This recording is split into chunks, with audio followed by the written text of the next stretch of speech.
I didn't want to create something new. Enough with the new things. I have changed. I have tried so much in my life to change the world. And do you know what I realized? That the most important thing is to change yourself.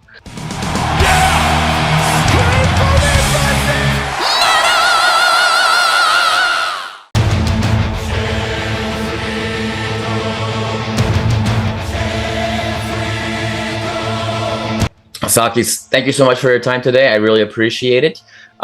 You've been busy. You are doing a true extended world tour. You were just at Australia. Not many bands get there. How was that? I know. Australia is very far. It is. We also played. It's so far. I'm just back here 3 days, and I'm still suffering from jet lag. It's like very far. Also, we played in New Zealand. We play all around the world anyway. We played this year from Patagonia to Australia to New Zealand, and we plan to play in Asia, everywhere. We're celebrating our 35 years of existence, so we are here to play all around the world, wherever there are metalheads. Awesome. You know, this is what we are doing the last 35 years. I'm living in the last year in a plane, in an airport. Like I always spend most of my time in these fucking airports with all this control thing. But this is life nowadays. The last year, everyone is busy, everyone is crazy, everyone is wild. I don't know why. It is what it is.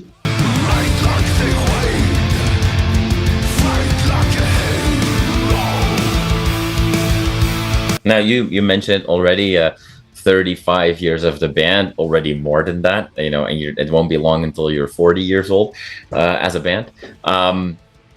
Do these, because I saw you play not too long ago at the Hell's Heroes Festival in Texas, and where the focus was on an old school set, but obviously you're not a band that put out some albums 30 years ago and haven't done anything. You're very much active. You've got a new album coming.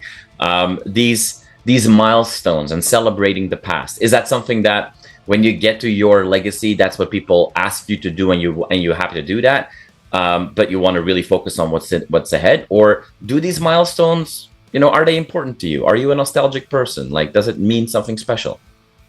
I'm a little bit nostalgic. I'm 52. You know, we all these middle-aged people. We have our middle-age crisis, and we are kind of nostalgic many times. But still, you know, I'm not this kind of person that is stuck in the past. For me, it's great. I'm living the moment. I'm trying to progress. I try to evolve in my life. I try to write new music, to meet new people. I'm observing a lot, observing all the time, to see where this world is going. So sometimes new people tell me, all right, play some old school set list. Say, why not? I can play, but we are not a band that is based in their first albums. Our last albums have sold much more, and this is where we get appreciation of the people. Of course, back in the days, the first albums were very, let's say, underground, or were very strong in underground. We were influential, if you will. It was influential, but still, we write music. I don't want to believe that we are still have something to say still to the people. So but we are nostalgic. We are like what we are doing back in the past. We never betray our roots, and I don't know.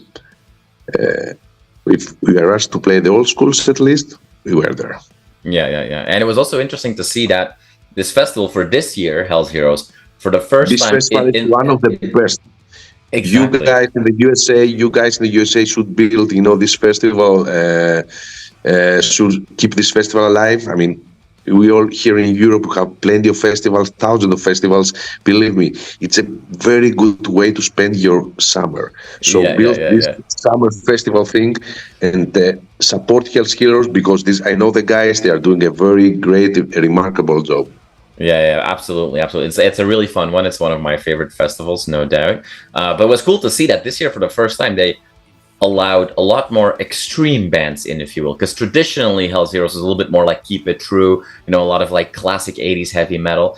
Was interesting to see how that old school heavy metal fan base really embraced you guys. Like the show was very well received. Was there any surprise going into that where you're a little bit worried, like, oh, people want to hear Ronnie James Dio and Judas Priest, and we're going to give them some, Greek extreme metal? Always we are a little bit concerned in every festival we are playing, what the people are expecting, especially when you are doing the old school set list. It's like, wow, what the people will expect, with a band that have released 15 albums. But, we did very well. We felt the energy of the people were really strong, and we are very glad we visit Texas for one more time and play for you, brothers.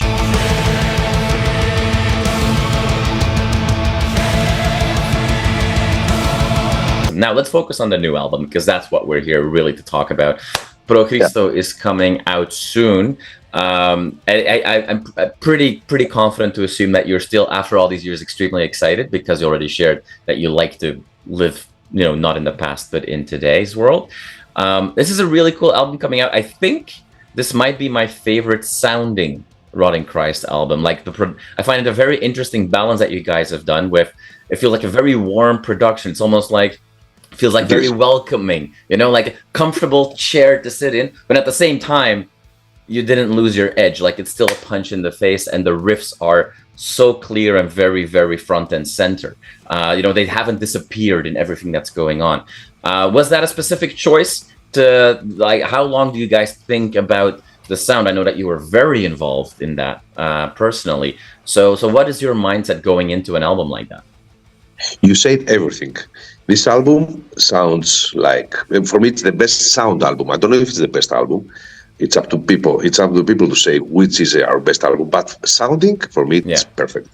Production also is very good. It's like chilling out and listen music, listen melodies. I don't want to change the world with this album, like I tried many times to do in the past. But I just wanted to create an album that someone can listen from the start to the end. It's not easy nowadays. Not all people listen to the whole albums. But what I'm trying is like writing some good songs, so maybe someone can listen to the whole album, and if he will, then I will be very glad, very happy listening this. Nowadays it's very hard to listen to the whole album. Very few bands make you listen to the whole album because all the song you have too much information, blah blah. You know how it is, the new world. I try to create an album that can be listened from everyone. It's a heavy metal album, it's an epic album, it's a very melodic album. It's not something very new, okay? I didn't want to create something new. Enough with the new things. I have tried so much in my life to change the world. And do you know what I realized? That the most important thing is to change yourself.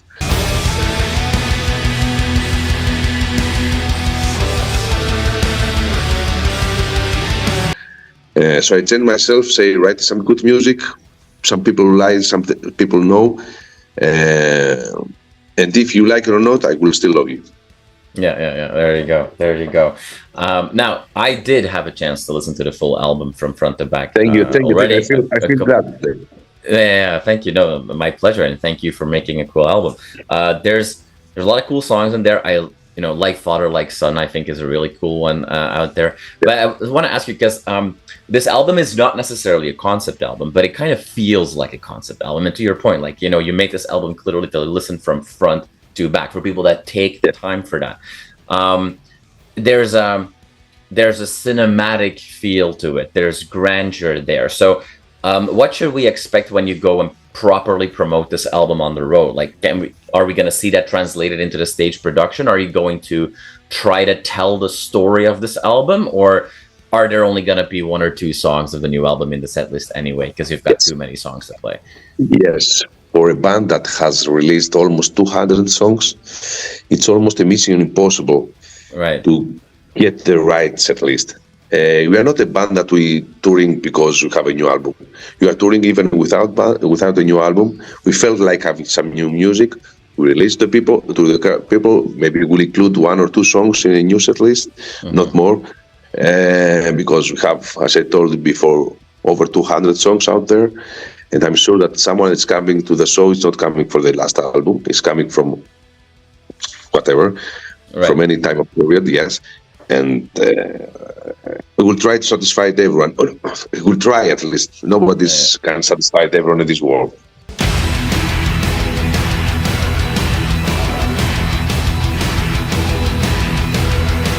So, question for you then, and I've asked this question to a few people from other bands with a similar legacy, if you will, that have many albums out.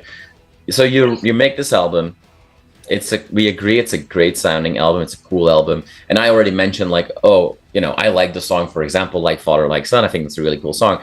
How is it for you working hard on an album, knowing that once the album is out, some of these songs will never be played live again? I mean, maybe except outside of a rehearsal room or whatever, because you only got so much time. Like, how hard is that for you as an artist to pour your heart and soul into a song, and then knowing that, you know what, and that might be it. Now I'm moving on to the next album with 1 or 2 new songs that will end up in the set list, and so on and so on and so on. It's tragic for me that I create the songs. It's not tragic for the people. People don't care. But I care a lot because every song I wrote in my life, I gave all my life. I give all my feelings. I try my best. I was very much connected, soulful. I was really soulful, connected with all this, and I feel sad. But life, it's about feelings. You feel sad some days, you feel happy the other day. We go on with its life, and if something does not kill us, make us stronger. So even if I don't play some songs live, I'm very glad that and very proud if someone here listen them back home, and maybe these songs help them in their life, because there are many people are coming up and tell me, Sakis, your music helps me. Do you know how happy I became with this? Because I never learned anything in my life. I learned to drive at the age of 38 years old. I'm not mechanic. I don't do anything. I sacrificed all my life about writing music, and this is the only thing I can share with people. So when I'm sharing this and some people are happy with this, listening to my music, then I've become very proud, very happy, because life is about sharing many times. Sometimes you share. You give love, you give hate, you get love. It's this thing. So I spend all my life writing music, and I'm very glad and very proud when my music speaks to someone else. So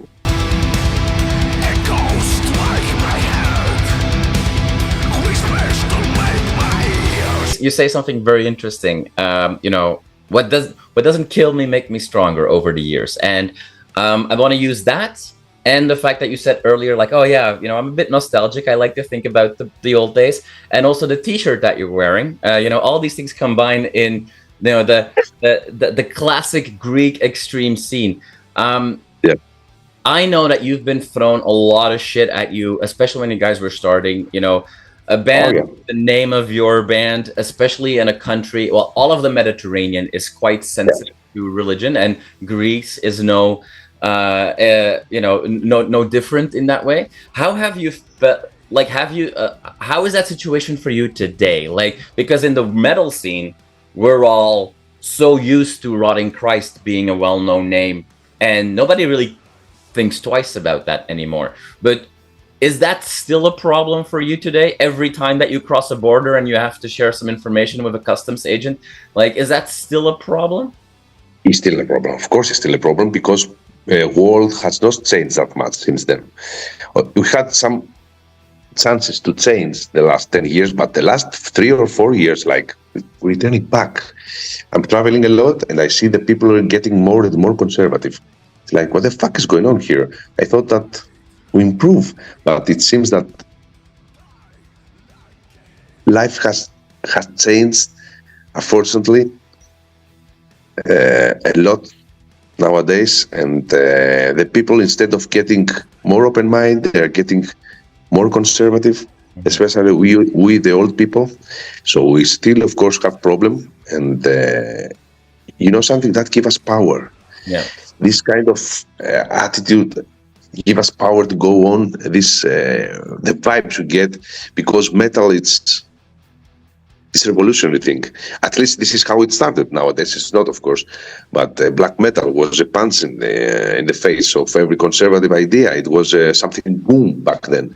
So we try to keep some of these things back in time. Of course, don't have any problem where you believe, or if you believe to God, to stone, to whatever, but to believe that all religions are rotting.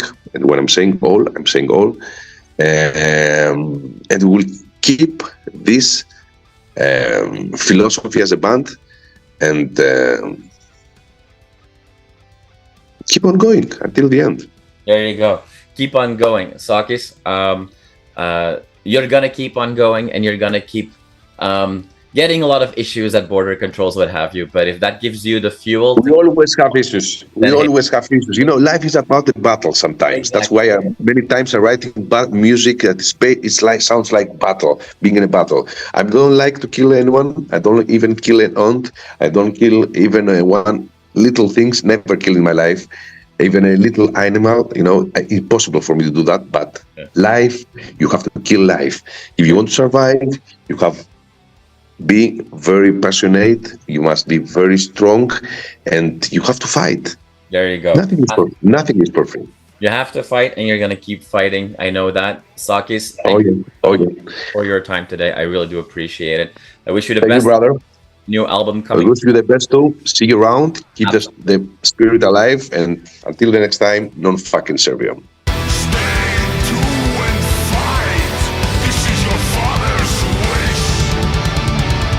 You are awesome for watching this video. Click right here to see more content like it and subscribe to the channel.